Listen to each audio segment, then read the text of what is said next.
Hey everybody, welcome back to this week's Dark Avenger Comic Book Review. We were talking about the amazing, and book of the week by the way, I didn't say that in the last part, Scarlet Spider. So, Kane is protecting the girl who he doesn't want to see deported because there's a hit out on her. Turns out there's a hit out on the doctor. Turns out the doctor's gay, but we're not going to get into that. It was just something they threw in the middle of the book. Kane turns out to fight the assassin. The assassin sees Kane's face, and huge spoiler alert here, the League of Assassins, the Guild of Assassins is also after Kane. So now Kane and the Doctor are targets of the Assassins Guild. So I guess Kane's going after the Assassins Guild. There's other stuff in this book that I did not mention. There's a lot of stuff in this book that there's a lot of potential in this book. Never would I think that there would be an awesome Scarlet Spider comic ever again after the death of Ben Reilly. Lo and behold, I am wrong. Kane is the epicest Scarlet Spider. I mean, nobody will ever top Ben Reilly's Scarlet Spider, but this Scarlet Spider book is second to none. I would highly recommend you check this book out from Marvel. One of their strong titles next to Amazing Spider-Man, which is going to be huge also at World's End is coming. I don't think there's an advertisement in the back now. There's only season 1. At World's End is coming, or to World's End, or whatever the hell it's called. Eventually I'll remember. Both titles are spectacular. Anything Spider-Man right now is gold next to Avenging Spider-Man, which is just Spider-Man team-ups. And now we're going into the other of the big two, DC. First off, Batwoman number 7. My interest is sort of swaying back and forth with Batwoman. It's jumping back and forth in the past and present still.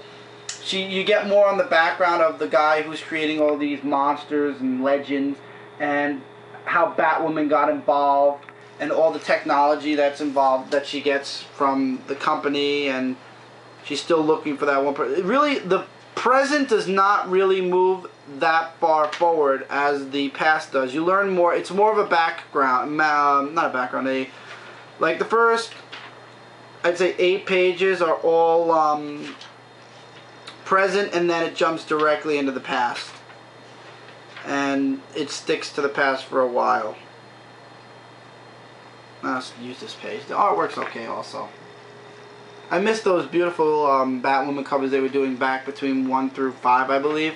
But yeah, it leaves a lot to be desired. What I was going to say about DC is this.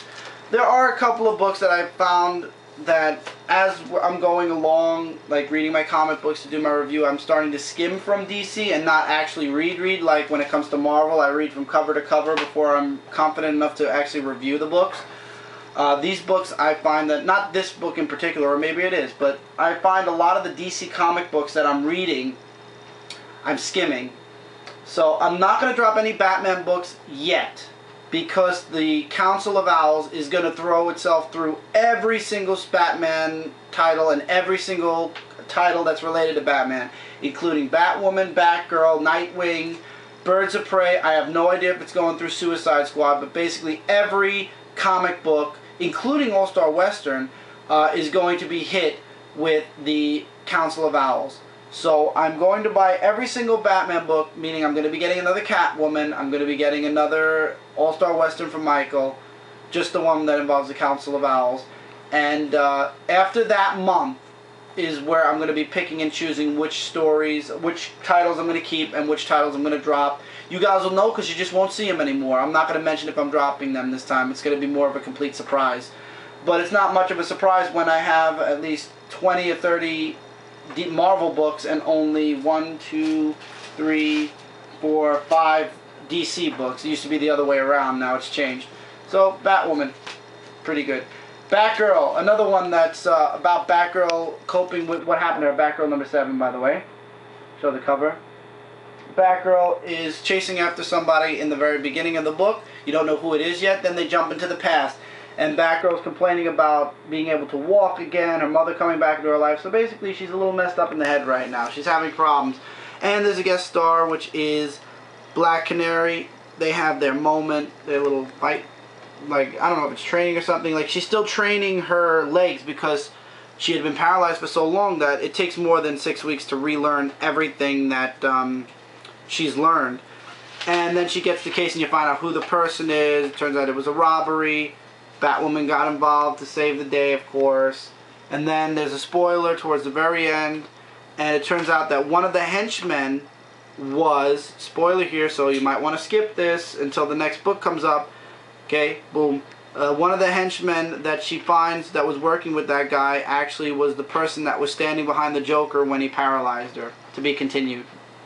So I'm guessing actually the Council of Owls isn't happening next month. It's happening in 2 months. So in 2 months, we'll see what Bat books we drop. They got to conclude this arc. This arc's going to conclude. Suicide's arc is going to conclude in the next issue. Everything Batman's concluding next month. So we'll see what happens after the Council of Owl, which ones are staying. All-Star Western's not coming back, and Catwoman are not. Both of those books are not coming back. They'll be back for 1 issue, and then they'll be dropped once again after the Council of Owls passes by and ends in Batman number 10 or 11, whatever it is. Check it out, really good. Also, Batwoman is okay, up to you guys. But Batgirl, it's up to you guys also, but I'd say check it out. Suicide Squad number 7, more on the origin of Harley Quinn, how she became Harley Quinn, how she got her looks. Also, Suicide Squad's going after Harley Quinn. They're trying to get her back. We all know she went into the prison because she wanted to get the Joker's face back. She has a little cuckoo moment, as you can see on the cover. It doesn't spoil much because that's exactly what happens in the book here. She has a bit of a cuckoo moment with Deadshot, and yeah. She admits she loves Deadshot, but we don't know if she means him or Joker. And the ending is something you guys are going to have to see for yourself. It's that shocking, kind of. And the next issue is the Aftermath. So this issue is actually done. They're just going to deal with the Aftermath next month. I guess a new Suicide Squad team is coming up. Also, somebody almost blabs about the Suicide Squad and has her head blown off thanks to Amanda Waller. Didn't end good. Did not end good. And that is Suicide Squad 7. Really good. Check this out. Really good comic book, I gotta admit. 2 left. Batman and Robin number 7 concludes the first story arc for Batman and Robin. The entire issue is Batman versus nobody, and it's really good. Of course, we all know Damian was fine. And now here's the little swerve. We all know Damian betrayed nobody. However, here's the twist of fate. Damian does something at the end of this book that not only will shock everybody, but it changes his status, and it changes everything in the Bat family life. What he does at the end of this book. So, Damian may not have betrayed nobody, but Damian's not just like, oh, I was just joking around with him. Let's just continue. Let's do life. Let's let life move on, and we'll all be fine. No, Damian does something that actually does not allow this book to end the way everybody was predicting it to end. It actually ended with. There's going to be ramifications in the issues to come, and after the Council of Owls, also there's going to be even more, probably with Damian. That's some artwork preview, but yes, it did not end the way everybody thought. I cannot stress that enough because everybody was saying, oh, this is the predictable ending. This is where Damian's going to just go back to his dad and say, I was just kidding. Yeah, guess what? I don't think so. And people were saying, you know, maybe Damian should become the next Jason Todd. To be honest, if things continue the way they are with him, I wouldn't be too surprised if that did happen. Possibly. Not saying it will. There is an arc coming up where all the Robins are going to get together, and that includes the Red Hood. So we'll see. We will see where this goes. But this ending was definitely shocking and made the entire 7 issues worth reading after all. It was not the predictable ending that everybody thought. Another book that, for so many pages, it got really straight to the point, but it was really enjoyable. Green Lantern number 7. The Guardians continue to show less and less emotion and more darkness. They're ready to kill anything. They're going to kill the Green Lantern Corps. They've actually made note of it, sort of, in this book. They wanted to kill Lisa Dark, but they didn't. And then they said, why don't we just kill Lisa Dark and then we'll kill Lantern Vaz? Yeah, Lantern Vaz, who witnessed the whole thing. And they said, no, we can't kill the Green Lanterns yet. That was part of the preview. I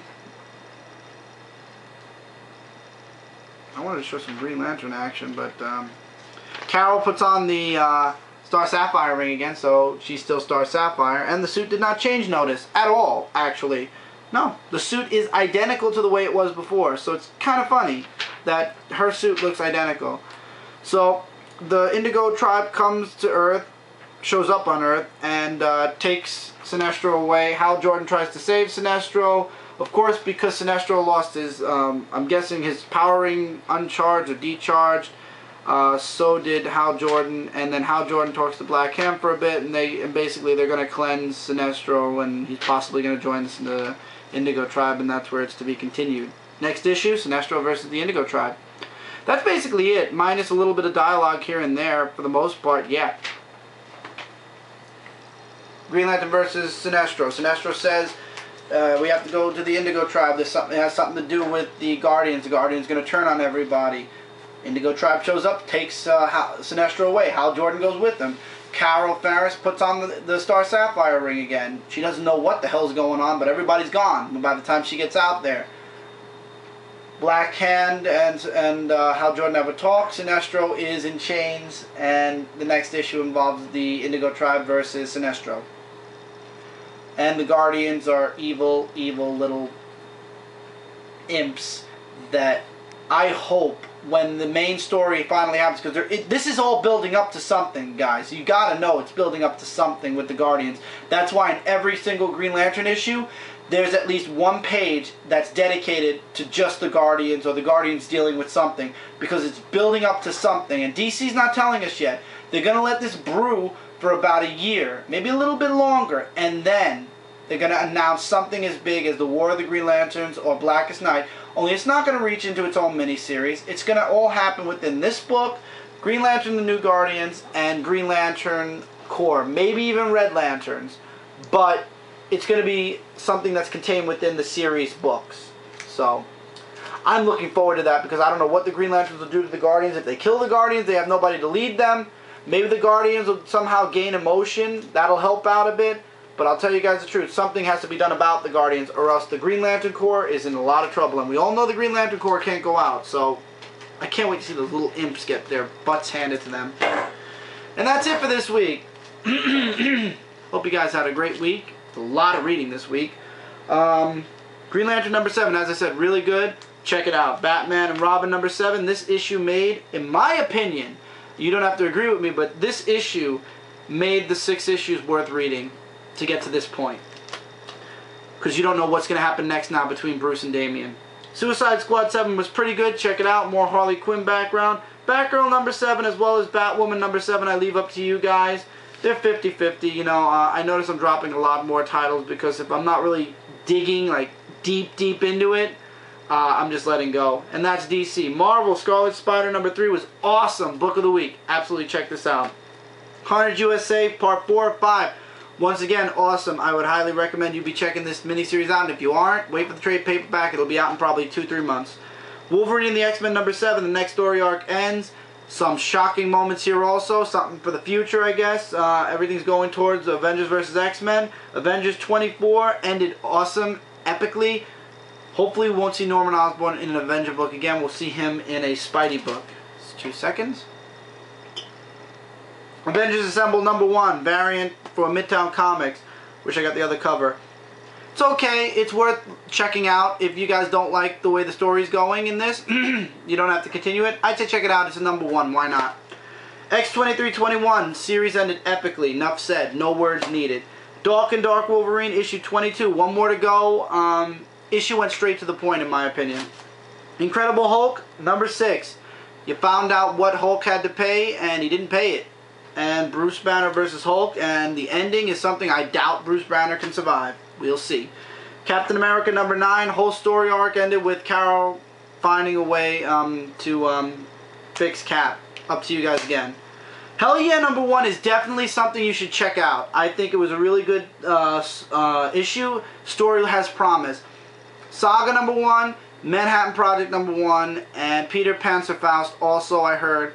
All 3 of those series are very good also. I am unfortunately unable to say from reading it, because I did not get my hands on the number 1s, and they are all sold out. Lock and Key number 5 for Clockworks. Awesome, epic. 8 issues left to go. Check it out. Transformers More Than Meets the Eyes number 3. The best of the two, in my opinion. I'd say give it a check out. Teenage Mutant Ninja Turtles Infestation number 2, number 1. And G.I. Joe Infestation number 2, number 1. Both books pretty good. I'd say check both of them out if you have to pick one. Of course, the Turtles. And Star Wars Knights of the Old Republic number 3. If you play the game, if you enjoy Star Wars, you'll be checking this out. I don't have to tell you. And also, guys, for those of you collecting these Season 1s, X-Men Season 1 came out this week as well. Look forward to seeing a review of this on one of my Comic Corner episodes. Don't know if it'll be the next one or the one after that, but it will definitely be there, and it'll be there soon, along with I am getting Daredevil and Spidey. Not getting Fantastic Four unless they put it on like a deal of the day or something, and it's pretty cheap. But that's the comics this week. WonderCon coverage is all over CBR.com, Newsarama.com, and ComicVine.com. Go check it out. There's a lot of good stuff. There's another video I'm doing wrapped with some stuff that Marvel mentioned that might catch some of your eyes. So stick around for that if it's not up before this. If it was up before this, then you already know what I'm talking about. Anyway, guys, hope you have a great week. Take care, be safe and well, and I will see you guys next week for another Dark Avengers comic book review. Really soon with another video in general. Look forward to a review on the figure that keeps falling. And all the other awesome figures that are behind me. And a bunch of other stuff that I have coming or plan to start buying to have come. But yes, take care everybody. See you guys really soon in another video. And next week, got a lot of comics next week. A lot of comics. And by the way, Hell Yeah came out 2 weeks ago. That's the 7th of March. So if you look for Hell Yeah, go 2 weeks back. Alright guys, take care. See you later. That's like the 5th time I've said it. Keep reading, guys.